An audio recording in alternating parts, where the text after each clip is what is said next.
Warganet membanjiri Instagram milik Joko Widodo dengan berbagai komentar. Hal itu terjadi setelah pertemuan Presiden ke-7 Republik Indonesia dengan mantan dosen pembimbing akademiknya Kasmujo. Jokowi mendatangi kediaman Kasmujo pada Selasa 13 Mei 2025. Momen pertemuannya itu diunggah di Instagram pribadi Jokowi. Atas unggahan itu, warganet membanjiri kolom komentar. Hingga Rabu 14 Mei siang, unggahan itu mendapat 268 likes, 10,9 ribu komentar, dan dibagikan 5.909 kali.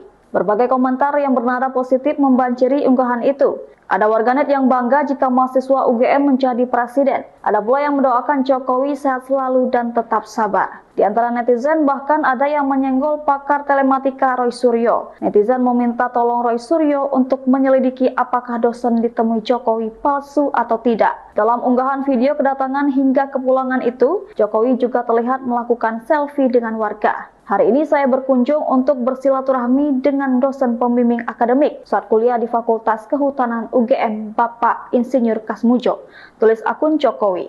Jokowi mengungkap kalau usia Kasmujo sudah 75 tapi masih sehat dan penuh semangat. Sementara itu, Kasmujo mengaku kaget bertemu dengan salah satu mahasiswanya pada puluhan tahun silam. Diketahui pakar telematika yang juga mantan Menteri Pemuda dan Olahraga Roy Suryo mengklaim mendapatkan salinan ijazah Presiden ke-7 RI Joko Widodo dari media sosial. Hal itu terungkap dalam dialog panas Roy Suryo dengan kuasa hukum Jokowi, Yakub Hasibuan, dalam program Dua Arah Kompas TV pada Jumat 2 Mei 2025.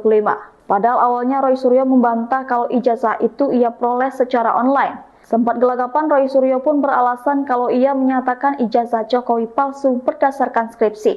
Yakub Hasibuan pun mencecar sumber ijazah yang dianalisis Roy Suryo bukan skripsi. Akhirnya Roy Suryo pun mengaku bahwa ia mendapatkan foto itu dari media sosial. Download Tribun X sekarang, menghadirkan lokal menjadi Indonesia.